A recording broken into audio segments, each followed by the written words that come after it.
Sekarang saya tanya Pak Ferry Amsari, yang dilakukan oleh Panji terhadap komedi komedi yang disampaikan itu kritikan atau hinaan? Saya nggak tahu telinga Anda taruh di mana ya. Saya sudah mengatakan. Iya. Enggak, saya tanya itu kritikan atau hinaan. Saya nggak ngomong telinga saya. Saya tidak mau menjawab. Saya kok tidak mau? Anda di sini. Oke, nanti Ini untuk menjawab. Saya belum selesai. Nanti saya berikan kesempatan. Silakan. Selesai. Ya. Saya mau kasih contoh ya. Donald Trump kurang berdebah apa itu ya? Ngambil nyaplok negara orang, melecehkan perempuan, melecehkan anak. Enggak, kita nggak usah melebar kemana-mana. Jawaban saya itu pertanyaan saya itu tolong dijawab lah. Panji itu kritik atau menghina? Mas, saya tidak akan menjawab. Lo harus menjawab dong. Anda di sini sebagai narasumber. Ya. Kan saya itu bukan narasumber Anda. Loh, saya kan narasumber juga, makanya saya tanya, kita sedang dialog. Mantap. Saya Komunikasi tidak dua arah. menjawab apapun Loh, pertanyaan. saya bertanya hak saya sebagai silakan. narasumber juga di sini. Dan juga Kalau Anda ada haknya. Untuk menggali kompetensi Anda di sini, maka saya bertanya, tolong jawab. Oke. Panji Oke, itu baik. menghina atau mengkritik? Biar Saya saya jelaskan kepada Anda. saya Apa itu warga- kritik, apa itu penghinaan. Oke, Gitu loh. Saya akan jelaskan kepada Anda. Coba Kritikan silakan ini, jelaskan. penghinaan ini gitu loh. Bedanya apa? Silakan. Kumpulan pengacara mediocre pembela Jokowi dan pembela pemerintah yang diwakili pengacara emosian Fitra Ramadhani, pengacara naik meja Firdaus Oyobo, dan pengacara Sri Mulat Ade Gogon Darmawan mengacaukan acara forum diskusi publik di sebuah talkshow politik. Namun trio ubur-ubur pembela Jokowi ini bisa dipermalukan dan dibungkam oleh pakar hukum tata negara Ferry Amsari yang nampak begitu muak dengan kedangkalan dan sikap menjilat dari para termul yang selalu saja membela Jokowi dan pemerintah dengan membabi buta. Kritik, dia harus disertai dengan solusi, tetapi pakai adab dan norma. Kritik harus disertai dengan solusi, tetap mempertimbangkan adab dan norma. Dan norma, oke. Ya, berkaitan dengan etika. Kritik. Ya, kritik. Oke. Ya. Itu Tetapi, definisi dari. ya, Bentar, itu definisi dari? dari kritik. Iya, dari mana? Sumbernya apa? Dari saya barusan. Ya. Jadi saya nggak pernah lebar. Saya nggak akan melebar kemana-mana karena saya nggak mau so pinter ya. Oke. Tapi kalau hinaan, Sebentar, saya izinkan saya ketawa. kalau hinaan itu sudah mengarah kepada personal. Nah, saya pikir Anda Ya. ngutip disertasi siapa, mau nambahin dikit tesis ya. siapa. Jadi habis- Lo enggak, saya nggak biasa meniru orang karena saya udah cerdas sendiri. Ngapain saya niru orang? Jadi orang yang harus niru saya. Orang harus niru saya. Ngapain saya pakai pemahaman orang? Pengetahuan saya sendiri gitu. Dalam momen ini, Ferry Amsari membabat habis pengacara naik meja Firdaus Oyobo yang membela penguasa tanpa keilmuan. Hanya narasi sesat pemujaan dari orang yang ingin mencoba menempel dan mengharapkan belas kasih dari penguasa untuk tujuan pribadi. Seperti benalu dalam demokrasi, para pembela akan terus menempel dan membela penguasa dengan berbagai macam cara. Nah, dalam konteks ini timbul pertanyaan, kalau kemudian ada orang kurang waras ya, kalau debat dia seperti monkey debate ya, debat aneh-aneh gitu ya, teriak-teriak. Jangan kenceng-kenceng Pak Dokter, nanti Ahmad Kojinuddin tersinggung. Jangan kenceng-kenceng. Ya. Terima Bilang mongki jangan kenceng-kenceng tersinggung. Insya Allah beliau tidak tersinggung. Karena dia Abang sering- juga sering tidak ribut, tersinggung karena suka begitu juga. Saya nggak begitu parah. Nah artinya ini semua sebenarnya sudah tuntas. Kenapa kemudian dibicarakan dilanjutkan? Kalau orang yang buat undang-undang bilang begitu, kalau yang melaporkan salah, oh kata tugas polisi melanjutkan. Loh kalau besok ada orang lupa ingatan, orang gila melaporkan, apakah teman-teman kepolisian juga melanjutkan? Jadi Lala itu Bang Aiman, Karena kecerobohan. ya, dia harusnya bertindak hati-hati, tapi dia tidak hati-hati. Nggak punya niat. Apa yang mau ketawa? Ya, Nggak ada niat. niat. Sudahlah Prof, sama-sama belajar aja lah kita Prof. Peraturan menteri. Saya yang mengingatkan, peraturan yang dibuat sebagai peraturan menteri, presiden, dan yang lain itu tetap berisiko kalau dilanggar. Jadi itu artinya apa? Peraturan berlaku sebagai undang-undang, peraturan presiden, peraturan Mahkamah Agung. Kalau dilanggar berisiko. Apa risiko ada di situ? Ini tata saya ngambil negara contoh sebenarnya. sederhana aja. Kita ambil contoh sederhana aja yang sudah banyak didengar oleh publik juga. Ini ada seorang pedagang asongan, ya, dia jualan di tempat umum yang dilarang, ya. Di situ dia mendapatkan keuntungan, tidak orang lain deh, dia langsung dapat keuntungan, ya. lalu dia tidak bayar pajak tuh di sana kan akibatnya. Sekarang pertanyaan kita, apakah pedagang asongan itu bisa dikenakan undang-undang korupsi? Karena menguntungkan pihak. Menguntungkan dia, bukan orang lain. Lebih jelas ke dia. Kena nggak undang-undang korupsi? Dia kena perda bahwa dia melanggar disiplin, kena sanksi, harus bayar denda. Betul itu. Negara ini sudah lengkap mengatur. Cuman kita aja belajarnya kurang pintar. Oke, gimana jawabannya itu? Iya. Ya, artinya kan bahwa dia juga mengatakan bahwa itu peraturan memang harus ditaati. Nah, ini juga pidana atau pidana korupsi di sana. Jadi itu kalau betul. Ya. Kan nggak bisa pidana korupsi. Karena itu tadi dia tidak punya niat jahat, ya. Dan juga tidak ada hubungan dengan pasal 2 dan pasal 3. kalau kita mau mendasar lagi, itu yang salah di ketentuan di pasal 2 Undang-Undang Tipikor kita. Loh, iya kan? Yang dia namanya pecel lele di jalan bisa kita persoalkan juga. Korupsi dong. Loh, iya.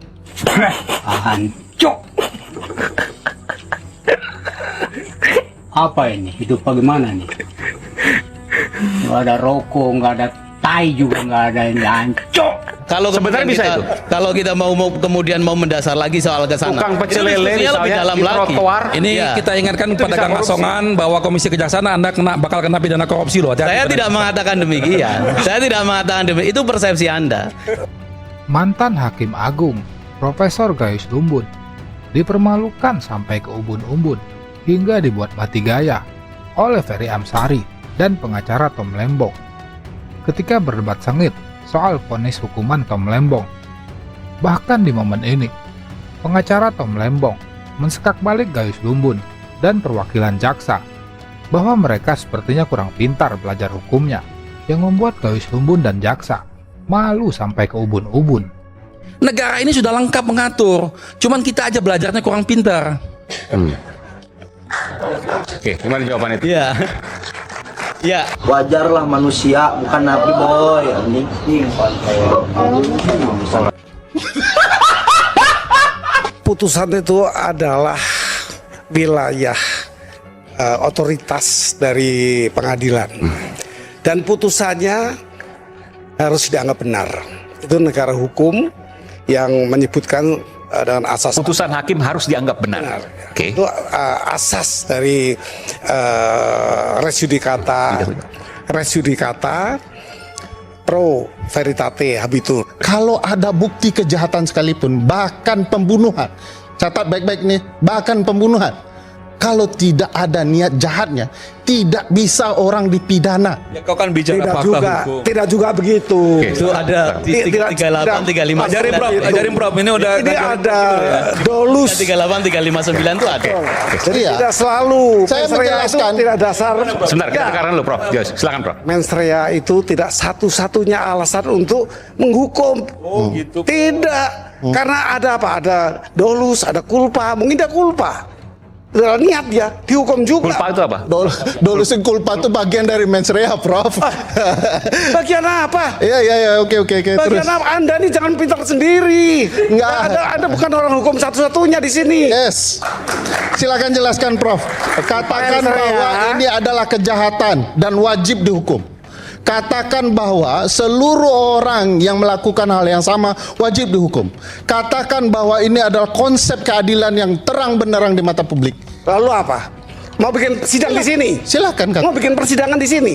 Di sana tempatnya. Pak, Jadi kita tidak meminta membuat persidangan. Kita sedang Ya, Anda merupakan sepertinya menjadikan persidangan di sini salah. Nggak ada. Anda Saya terlalu menjelaskan pendapat hukum saya. Ya, terhadap tapi peradilan. prejudice. Di dalam Anda prejudice. nggak apa-apa, Pak. Silakan apa prejudice terhadap prejudice. Iya. Dibolehkan. Saya memerdekakan Anda untuk prejudice terhadap. Memang. Dalam perdebatan ini, Gayus Lumbun nampak kesal dan tidak terima kepada pakar hukum tata negara Ferry Amsari yang berbeda pendapat dengan dirinya. Saking kesalnya, Gayus Lumbun sampai mengatakan kepada Ferry Amsari untuk tidak merasa paling benar sendiri di dalam perdebatan. Sepertinya Gayus Lumbun masih tidak terima setelah dipermalukan oleh Ferry Amsari dan pengacara Tom Lembong Apa yang Anda kesampaikan seperti Anda benar sendiri. Nggak apa-apa, saya tidak pernah mengatakan saya benar. Anda ada upaya lain, ada silakan, instrumen lain. silakan, jelaskan. Anda bisa menambahkan yang banding, tentang keuntungan anak. Anda bisa kasasi, Anda bisa PK. Itu penjelasan terhadap upaya hukum apa yang bisa dilakukan, nggak apa-apa. Tapi saya menjelaskan perspektif saya bahwa di dalam dunia politik dan hukum tata negara ada peradilan politik namanya. Ya, itu wilayah Anda. Yes. Ini kita sedang bicara mengenai hukuman. Soal tadi Prof, soal kalau tidak ada mens rea maka tidak ada pidana. Anda bisa jelaskan? Mana bisa, kalau ada yang lain bisa. Dia tidak mens rea merencanakan, tapi kebetulan dia culpa. Culpa itu apa? Tidak hati-hati. Tidak hati-hati, oke. Menimbulkan korban. Apakah dihukum? Ini agak bahaya. Saya sudah jelaskan, mens rea itu adalah reckless, tidak Bukan hati-hati, cuma Anda yang gegabah. tahu. Ini semua tahu mens rea itu apa. Jangan sok pinter sendiri. Nah, ini bahaya ini. Siapa yang so pintar? Cari Karena begini Prof ya. yang profesor, saya Kita mengambil hanya contoh. orang pelajar biasa. Perdebatan bermula soal mens rea atau niat jahat dalam kasus impor gula. Gayus Lumbun menyatakan bahwa meski tidak ada mens rea, Tom Lembong tetap bisa dihukum. Namun Ferry Amsari mematahkan argumentasi dari Gayus Lumbun yang sepertinya tidak terima atas bantahan dari Ferry Amsari. Sebagai mantan penegak hukum, harusnya Gayus Lumbun memberikan contoh bahwa penegak hukum harus dapat menerima masukan dari siapapun ketika mereka tidak menjalankan tugasnya dengan benar. Kita mengambil contoh dalam setiap kegiatan pemerintah. Pertanyaannya, apakah menguntungkan orang lain atau tidak? Membuat orang lain kaya atau tidak? Semua proyek pemerintah nih, Iya. bangun jembatan, pengadaan apa segala macam, pasti memperkaya orang lain. Kalau kita hanya berpatokan memperkaya orang lain itu adalah kejahatan, maka semua yang pegang proyek ini kena hukuman semua. Ya, saya boleh ya. Nah jadi, Ya. kenapa niat jahat itu penting? Ini penting sekali nih, penting sekali, sangat penting. Bahaya sekali kita menganggap bahwa kalau niat jahat itu tidak penting, itu bahaya sekali. Jadi lalai itu nggak perlu dihukum. Lalai menabrak orang tidak ada rencana membunuh. Prof, Bentar. konsep mens rea itu lalai Sebentar, salah satu. sebentar. Prof, Mungkin Pop Bentar. agak lupa mungkin, agak Bentar. lupa mungkin. Kenapa lupa? Karena betul tadi Pop. Iya, Itu ya tadi boleh, Anda lupa, itu betul. bagian mens rea Pop. Saya ceritakan mens Pop rea mungkin yang lupa, niat. lupa. Dia Mungkin udah kelamaan nggak di bidang hukum sangat lupa. tidak lupa. Itu salah, bahaya. Nanti kasihan publik. Anda yang bahaya. Ini Kalau ditonton. penjelasannya Santi keliru, kasihan publik. Kasihan. Begini ya, begini. Ini salah. Kita kembali saat lagi, tetaplah bersama kami di Rakyat Bersuara. Saat lagi. Niat jahat atau niat paling tidak. Perbandingan saya dengan Dolus tadi, saya katakan kalau mens rea tidak ada sanksi hukumnya karena tidak ada niat, maka Dolus itu berbanding mens rea bagaimana? Bagian. Dolus itu apa? Bukan. Negligence. Dolus itu kesengajaan. Kesengajaan, oke. Kemudian tadi saya katakan Dolus memang harus dihukum. Dia berencana, dia punya niat. Tetapi kalau culpa itu kan tidak tahu apa-apa, dia nggak ada niat juga, tahu dihukum. Culpa itu tidak sengaja, Tidak tahu, tidak sengaja, reckless ya. ya, Oke. tahu dihukum. Ini nggak ada niat juga dia. Dia naik mobil tidak berencana membunuh orang, Nabrak orang meninggal, ya kan nggak punya niat. oke. Tetapi Dihukum. Dihukum. Dia tidak sengaja. Tidak ada niat jahat. Tidak ada. Oke. Kalau dia ada dihukum. Oke. Tapi tidak ada pun dihukum. Bang Iman, saya cuma mengingatkan tadi saya sudah menjelaskan apa itu niat jahat, bukan konteks agama. Niat jahat itu cara membuktikan apakah ada purposely dengan sengaja. Kalau tadi sebenarnya kita bicara, Ada knowingly, dia tahu bahwa tindakan dia ini kalau dia lanjutkan itu akan merugikan keuangan negara, timbul aktu seriusnya, tindakan jahatnya. Ada yang namanya reckless, lalai, ya, gegabah, gitu ya. Ada negligent, lalai. Kalau mau kita lihat betapa komprominya Pak Presiden Joko Widodo di dalam berbagai proses dan berkaitan sampai saat ini adalah pimpinan KPK satu-satunya yang dipilih melalui presiden, satu-satunya 3 kali hanya Presiden Joko Widodo. 3 kali pimpinan KPK dipilih oleh Dipilih Presiden Joko Widodo, satu-satunya. Jadi semuanya ada kaitannya, bukan saya benci Pak Jokowi, ngapain juga benci Pak Jokowi. Kenapa saya harus cemburu? Kenapa saya harus peduli dengan Pak Jokowi? Kenapa kita mempertanyakan Pak Jokowi itu jauh lebih penting karena selama 10 tahun kepemimpinannya bahkan sampai saat ini menurut saya Presiden Joko Widodo masih cawe-cawe dan terlibat merusak bangsa ini. Coba Bang Boleh Im- saya interupsi itu, Bung Aiman? kan katanya penuh. Oke. Nanti secara boleh jawab, secara adat aja Sedikit jawab, sedikit nggak apa? Soalnya poin merusak bangsa ini itu perlu diklarifikasi. Oke. Ya. Relawan sok pintar pembela Jokowi David Payung dibuat kicap oleh Ferry Amsari di sebuah forum diskusi. Momen itu terjadi ketika pendukung Jokowi ini coba memotong pembicaraan Ferry karena tidak terima saat Jokowi disebut masih cawe-cawe dan ikut terlibat dalam merusak bangsa ini melalui pelemahan KPK. Namun dengan tenang namun tajam, Ferry langsung merespon dan membungkam Termul yang langsung terdiam saat dikonter dengan data dan fakta yang sebenarnya.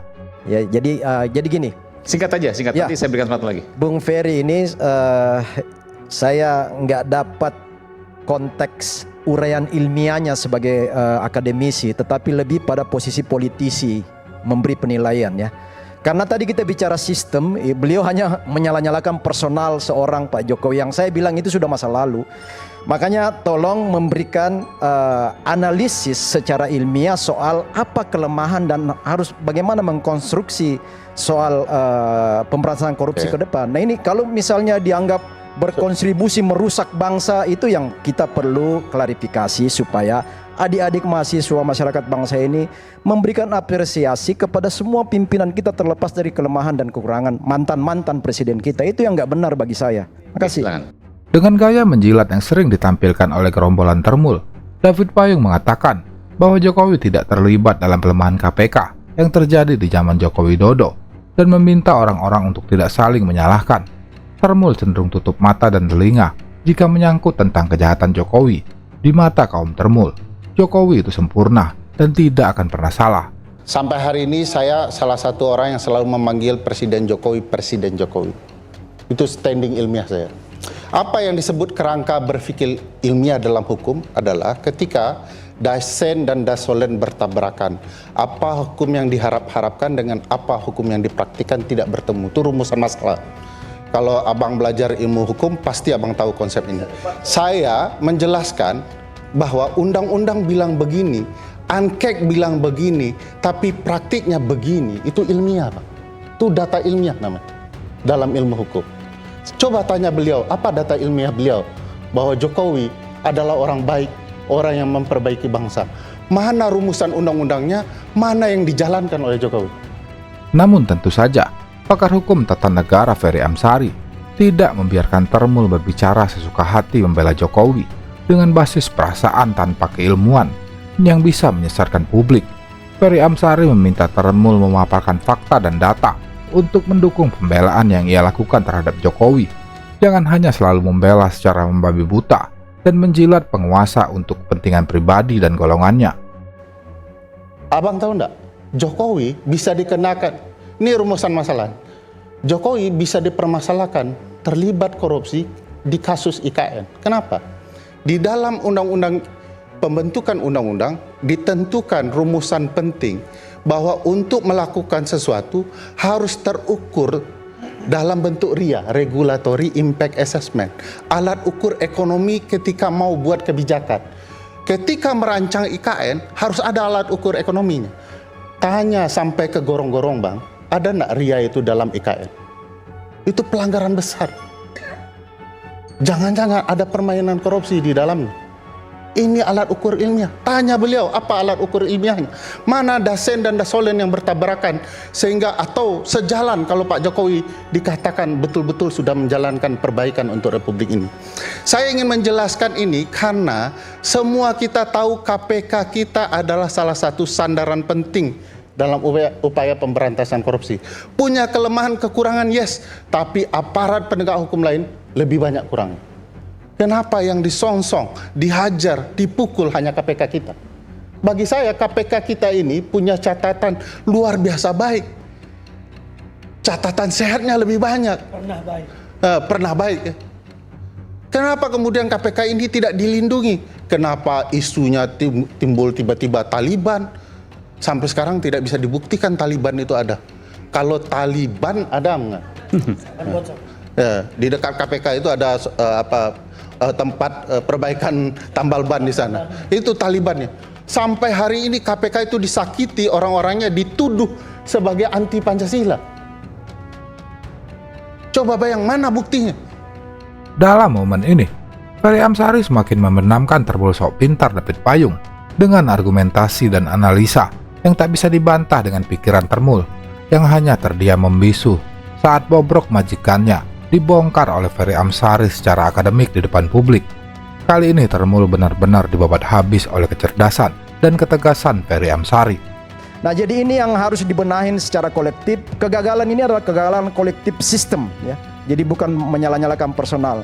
Nah, yang terakhir adalah bagi adik-adik mahasiswa dan semua masyarakat umum, ini saatnya kita bergerak bersama kalau mau benar-benar yang ini bukan saatnya saling menyalahkan, menyudut-nyudutkan mantan presiden kita yang sudah berbuat sangat luar biasa.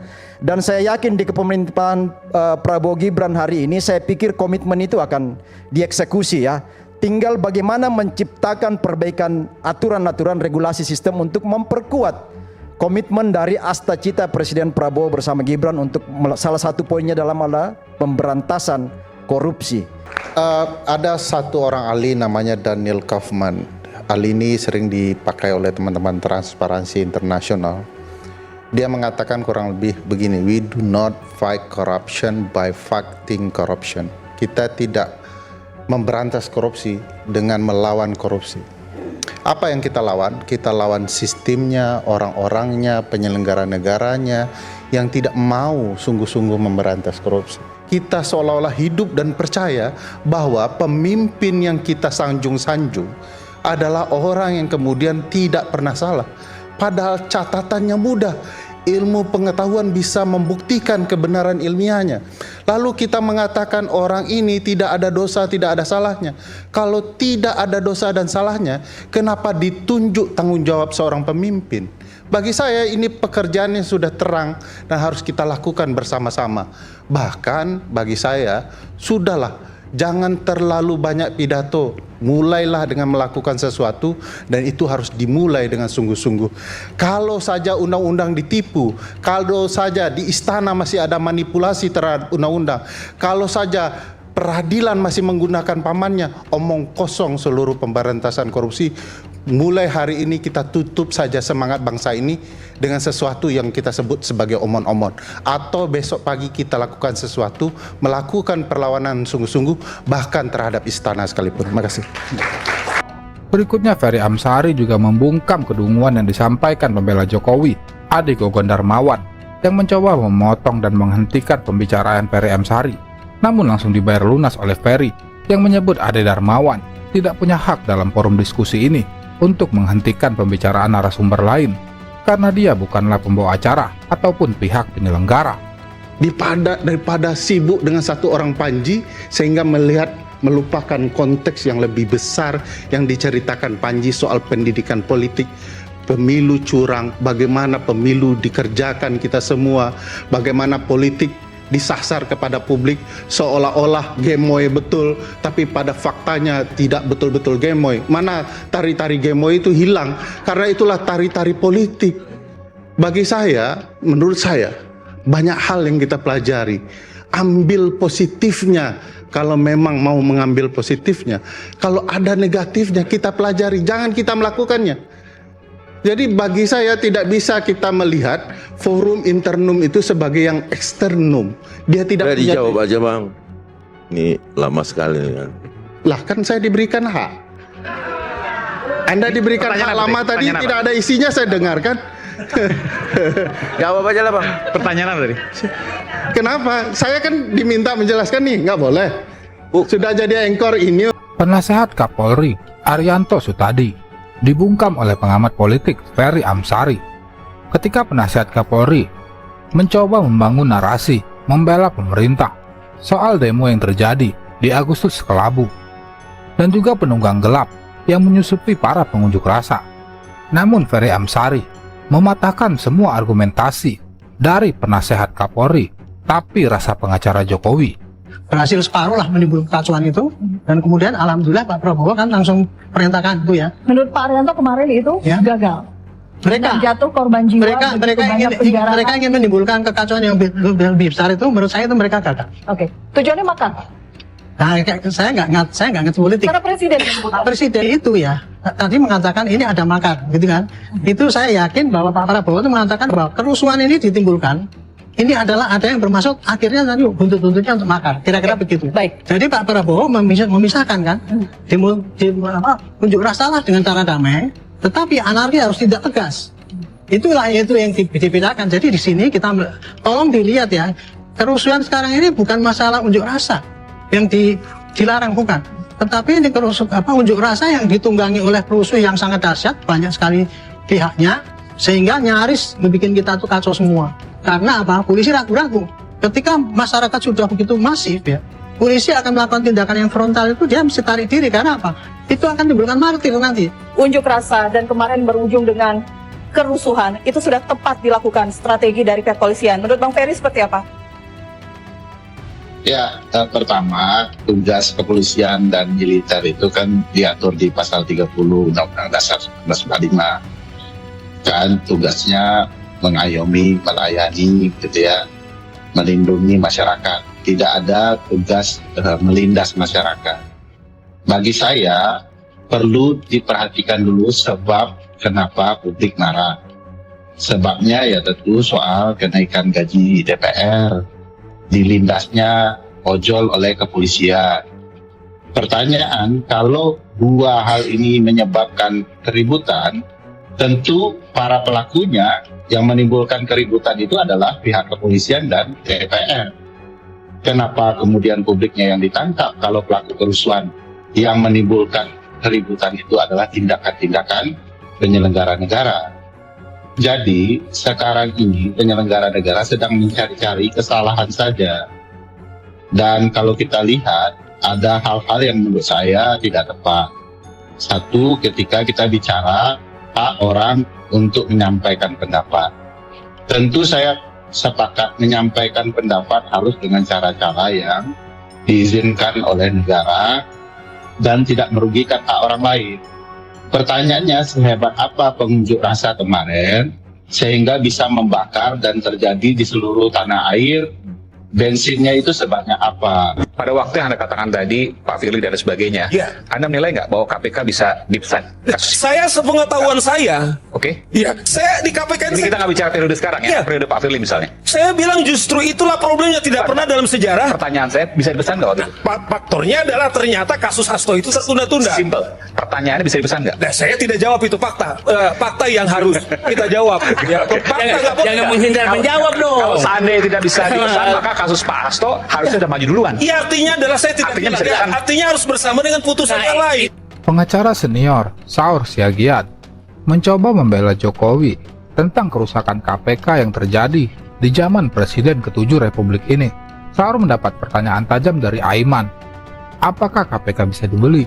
Sontak saja pertanyaan itu membuat Saur Siagian gelagapan dan terdiam. Namun Ferry Amsari langsung mengingatkan Saur Siagian tentang apa yang terjadi pada KPK di era pemerintahan Jokowi. Bang Saur tidak boleh lupa, kerusakan undang-undang KPK itu tidak mungkin bisa terjadi tanpa peran Presiden Jokowi. Valid. Tanpa hak Presiden itu undang-undang pasti tidak jalan. Mau undang-undang itu usulan DPR kek, mau siapa kek, tanpa ada peran Presiden tidak jalan. Baru saja pengusulan, Presiden bilang no, nggak jalan. Kerusakan yang diceritakan Bang Saur soal KPK dan segala macam, salah satu peran pentingnya ada di Presiden Joko Widodo. Semua ahli perundang-undangan tidak bisa membantah soal Presiden dalam pembentukan undang-undang, termasuk kerusakan KPK. KPK yang rusak itu tidak hanya di zaman Firly Bahuri, karena ada Presiden yang paling istimewa dalam sejarah pembentukan KPK, namanya Presiden Joko Widodo. Artinya orang yang sama punya peran, punya kendali dalam satu lembaga karena dialah yang membuat lembaga ini menjadi rumpun kekuasaan eksekutif. Siapa eksekutif ketika itu? Presiden Joko Widodo. Pertanyaan besarnya, kalau dia sudah di bawah rumpun kekuasaan eksekutif, bisakah Presiden mengendalikan lembaga ini? Bisa. Jawab saya bisa. Karena peran kejaksaan pun sama. Ingat, KPK, kejaksaan, pimpinannya hari ini kedua-duanya dipilih oleh orang yang sama, Presiden Joko Widodo. terjadi perdebatan sengit antara pakar hukum tata negara Ferry Amsari dengan pembela Jokowi Freddy Alex Damanik. Perdebatan bermula ketika Ferry Amsari mengkritik keras dan tajam Presiden Jokowi yang masih cawe-cawe politik meskipun sudah tidak lagi menjadi presiden. Fenomena cawe-cawe ini baru pertama kali terjadi ketika ada mantan presiden sangat terobsesi ingin selalu menjadi pusat perhatian di panggung politik. Namun pembela Jokowi, Freddy Alex Damanik, tetap saja ngotot membela sang majikan dengan otak kosong. Pertanyaan Anda itu salahnya begini, harusnya menjelaskan apakah patut presiden yang sudah lengser membuka panggung besar. Harusnya dia punya adab untuk memberikan kepada presiden yang berkuasa. Jangan-jangan presiden yang berkuasa punya keseganan atau juga disandera berbagai kepentingan yang dilakukan oleh mantan presiden yang sudah lengser ini. Tidak lumrah. Jadi Anda sampaikan ke Pak Jokowi, kalau Anda punya adab, beri ruang Pak Prabowo berperan lebih banyak. Kecuali memang adab Anda yang kurang dan merasa Anda betul-betul dicintai orang. Padahal presiden-presiden lain, selayaknya mantan presiden, punya banyak pendukung. Dan mereka juga dicintai oleh rakyat pendukungnya. Cuman satu orang yang paling GR. Makanya saya bilang, dalam sepanjang sejarah kita, mantan presiden yang 5 bulan ini selalu tampil di TV tidak berhenti-berhenti, seolah-olah mencari perhatian hanya Presiden Jokowi. Jangan-jangan memang ada niat ya, ingin selalu menampilkan diri tak berhenti-henti, hanya ingin memberikan pandangan bahwa saya lebih baik dari Presiden Prabowo. Harusnya Presiden Jokowi belajar adab ketatanegaraan. Memang Pak Jokowi itu tidak ada posisi formal di dalam pemerintahan ini, tidak ada.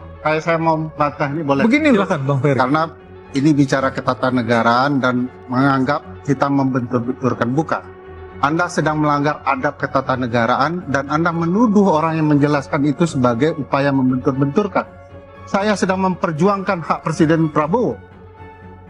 Perlu diketahui sampai sekarang di dalam sampai sekarang istana maupun Pak Prabowo tidak pernah keberatan tentang apa yang dilakukan Pak Jokowi. Tanya besarnya. Sampai sekarang istana ya menyikapi baik tentang silaturahmi tersebut. Makanya saya bilang. Saya bilang. Ini penjelasannya ya, bahwa dalam sistem presidensial, Bang Pergi, bahwa kekuasaan presiden itu adalah mempersuasi orang.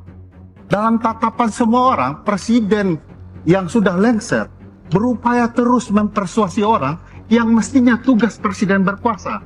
Selanjutnya Ferry Amsari juga mempermalukan dan membungkam pengacara emosian Fitra Ramadhani yang ia sebut seperti juru bicara penguasa dan mempersilahkan Fitra Ramadhani untuk menuju pintu keluar studio perdebatan jika tak berkenan menerima kritik yang ia tujukan kepada penguasa. Dalam momen ini, Fitra hanya tersenyum kecut saat dipermalukan dengan telak oleh Ferry Amsari. Jangan dipolitisir, jangan Pak, saya mendengarkan juga ucapan itu bahwa tidak akan diberlakukan semena-mena terhadap dalam proses Panji. hukum itu yang berjalan. Jadi tidak ada bilang tidak kena. Jadi Anda jangan menyimpulkan seperti ini. Pokoknya kalau kalah politik ya kena gitu kita aja. Kayak anak-anak kecil semua jadinya kalau Anda menyimpulkan seperti itu gitu loh. Makanya Anda dengar dulu dari keterangan Habibur Rahman secara jelas. Ya, terima kasih jubir Pak Habibur Rahman. Pertama, bahwa ada tendensi bahwa itu karena satu, tempusnya tidak tepat. Ini 2026 diberlakukan. Panji 2025 dia ngomong. Jadi tidak kena ke sana. Masih perbincangan. Jadi kalau kemudian kita menarik-narik, pertanyaan besarnya teman-teman kepolisian, kenapa menarik-narik seolah-olah ini rumit? Ya. Pak, saya satu-satunya Direktur Pusat Studi Konstitusi yang memegang jabatan hanya Saya satu-satunya pengangguran di Indonesia yang pinter. Sangat layak dipersandingkan. Kalau konteksnya jabatan. Dan beliau satu-satunya yang memiliki bintang 5. Ya. Dan saya satu-satunya pengacara yang naik meja, selesai. Udah. Oh, sangat beretika sekali itu ya. Nah, saya tidak sengajaan. Oke, kalau Anda yang melakukan kesalahan tidak sengaja, kalau Panji itu kesengajaan tuh. Nah, tapi Raja paham yang bermasalah adalah penasehat-penasehatnya, para penjilat yang mencari argumentasi untuk membenarkan hal-hal yang salah.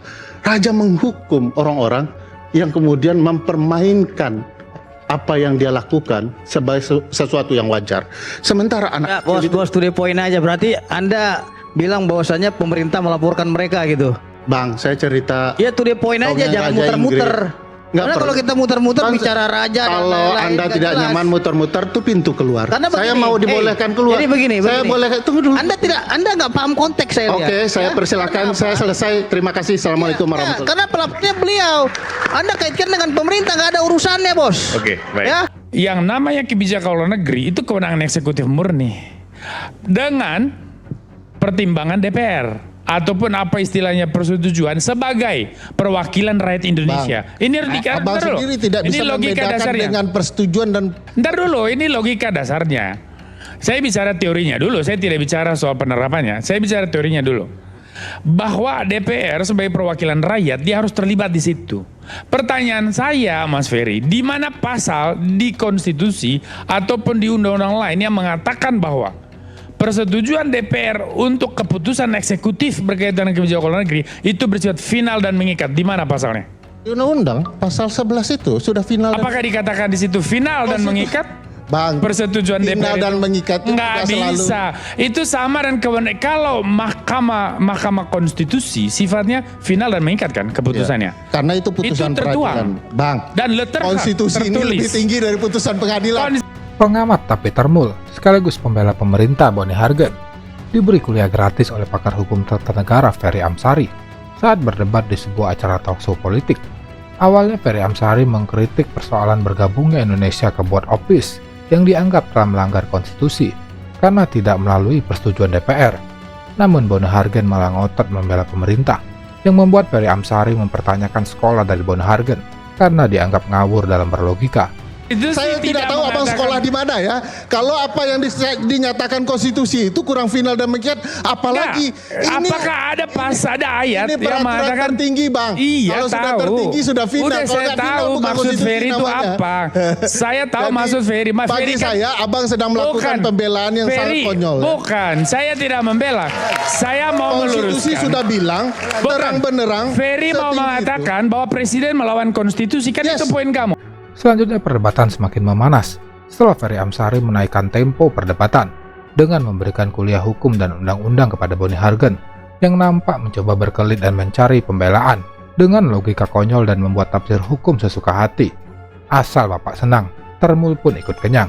Dalam momen ini, Boni Hargen malah dipermalukan dengan ucapannya sendiri saat ia sedang mencoba memancing dan menjatuhkan Ferry Amsari sewaktu berdebat sengit. Saya mau menegaskan di mana pasal bahwa pasal itu di konstitusi sifatnya final dan mengikat, nggak ada itu. Pasal 11 itu karena penerapan presidensialisme di dunia ini, kebijakan luar negeri itu otoritas eksekutif. Keinginan untuk melakukan perang, perdamaian dan perjanjian. Saya nggak tahu. Kamu kan harus melalui kamu belajar ilmu hukum kan? Bukan ilmu politik. Konstitusi itu ilmu politik, ilmu hukum, Bang. Saya belajar ilmu politik dan ilmu hukum. Yang kemudian dihukumkan. Saya belajar ilmu politik dan ilmu hukum. Saya melihat kebetulan saya ngajar ilmu politik. Saya melihat Mas Ferry ini punya satu prasangka buruk. Ingin membenarkan prasangkanya bahwa presiden melawan konstitusi. Karena ingat Mas Saiman, di dalam Undang-Undang 45 ada pasal soal pemakzulan presiden. Salah satu syaratnya itu adalah ketika dia melawan konstitusi, termasuk yang lain-lain. Apakah itu yang mau digiring oleh Tadi Ferry? Anda katakan Saya bahwa ada tahu. BOP menggulingkan dan Anda menilai bahwa salah satu anasirnya adalah Ferry Amsari. Makanya saya nanya, apakah arahnya mau ke sana? Hebat betul Ferry Amsari mau menggulingkan presiden. Saya dari tadi bicara ketentuan Undang-Undang Dasar. Bukan masalahnya kan ini start dengan tesis presiden melawan konstitusi. Ya kalau presiden ke A, konstitusinya bilang B, ya pasti saya bilang presiden. Saya menjelaskan praktek presidensialisme di dunia. Ya, makanya tidak akan ada satu mau negara. abang jelaskan praktik presiden di Mars sekalipun, yang ada adalah di konstitusi kita. Dulu. Di undang-undang dasar kita. Tidak ada pedoman satu negara pun di dunia. Sebentar. Tidak ada satu negara pun di dunia yang pernah tuntas dengan perdebatan soal apakah pilihan untuk perang atau kebijakan luar negeri murni eksekutif 100%. Mas Saiman, tolong dibatasi perdebatan ini bukan di teoritik saja, tapi bagaimana ketentuan pasal-pasal itu. Buka aja itu pasal. Namun tetap saja, Termul akan selalu membela yang bayar, bukan yang benar. Mereka akan membolak-balikan undang-undang dan membuat tafsir hukum semau mereka dengan tujuan membela pemerintah secara membabi buta, tidak peduli dengan integritas dan kejujuran. Termul akan selalu menggonggongi orang-orang yang kritis terhadap pemerintah untuk kepentingan pribadi dan golongannya. Soal menjelaskan bahwa butuh langkah cepat. Emang apa pentingnya Indonesia dengan kecepatan itu? Apa yang menyebabkan Indonesia merasa sangat diperlukan? Sehingga butuh buru-buru, melanggar konstitusi, mengabaikan undang-undang. Bagi saya itu cara berpikir yang tidak sehat untuk ditampilkan kepada publik. Jangan melemahkan posisi Indonesia. Ingat, di mata peta pemain global hari ini, Indonesia punya peran strategis. Dia adalah jembatan antara dunia Islam dan dunia Barat. Dia jembatan antara Eropa dan Asia. Dia jembatan antara Timur dan Barat, Mas Ferry. Perannya sangat strategis. Makanya Trump spesifik minta Indonesia, ayo kita berdiskusi, silakan putuskan mau bergabung apa enggak. Dan Indonesia kemudian melihat, berdasarkan informasi yang saya tahu soal bagaimana pernyataan presiden sepanjang mengikuti Board of Peace dan segala macam, jelas bahwa ada sekian daftar keuntungan yang akan diperoleh Indonesia dengan bergabung di sini, dengan tanpa meninggalkan prinsipnya, yaitu keberpihakan kepada manusiaan, melawan segala bentuk penindasan termasuk yang dialami oleh Palestina. Nah, saya kira saya boleh bertanya ke ya, Abang. nanti istana, Saya boleh bertanya dari ke istana. Abang. Istana Tadi yang Abang harus bertanya ke mengungkap. saya kan? Saya bertanya ke Abang, sehebat apa Indonesia dalam peran itu sehingga dia harus mengabaikan Undang-Undang Dasar? Sehebat apa Indonesia sehingga harus mengabaikan Undang-Undang Dasarnya sendiri? Saya bicara soal Indonesia di mata dunia hari ini, di mata Trump dan kelompok-kelompok yang ikut di dalamnya, bahwa Indonesia punya peran strategis untuk bisa menjadi mediator dari berbagai blok-blok yang beragam ini. Oke, saya kira di situ saja udah cukup. Kalau saya jelaskan lebih dalam, tapi Mas Ferry sudah punya prasangka buruk, saya kira tidak akan bergunanya. Nah, sekarang lanjut dengan saya melawan konstitusi. Saya orang paling menuduh, paling buruk. Melawan konstitusi. Oke, saya terima saya orang paling buruk, tapi Abang jawab, sehebat apa Indonesia sampai dia harus melanggar Undang-Undang Dasarnya sendiri? Lebih lanjut, Ferry Amsari meminta Boni Hargen untuk membaca dan memahami undang-undang dengan baik dan benar. Jangan hanya asal bunyi dan ingin terlihat keren dalam membela pemerintah, tapi yang diucapkan hanyalah statement ngawur berbasis perasaan. Akademisi adalah orang yang berpikir, bukan manggut-manggut jadi feodal. Itu tidak ada ketentuan yang mengatakan bahwa itu final dan mengikat.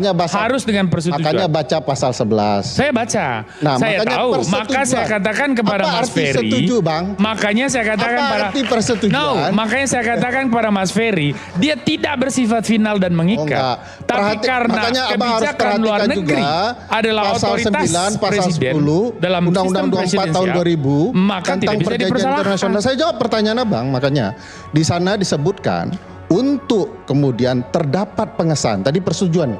Sebelum berangkat dia harus disetujui oleh DPR. Sekarang pengesahan, perjanjian sudah dibuat, disahkan bersama-sama, ya. Dalam hal tertentu dalam bentuk ratifikasi yaitu undang-undang. Di luar hal yang tidak ditentukan dalam bentuk ratifikasi boleh keputusan presiden. Di sini poin Abang. Pasal keputusan presiden. Nah, apa itu melalui ratifikasi, Bang? Ada kategorinya. Yaitu soal perdamaian, soal perang, soal hak asasi manusia, soal lingkungan hidup, semua termasuk dalam konteks Board of Peace. Harus melalui ratifikasi. Jadi apa yang Abang sebut tidak mutlak ada di urusan selain itu. Ngerti nggak, Bang? Begini. Ngerti Begini. Nah, Abang ngerti dulu nggak? Sebelum saya tindak lanjuti. Saya tidak akan menjawab. Kalau Abang tidak ngerti ya sudah saya stop. Saya harus menjelaskan kepada saudara.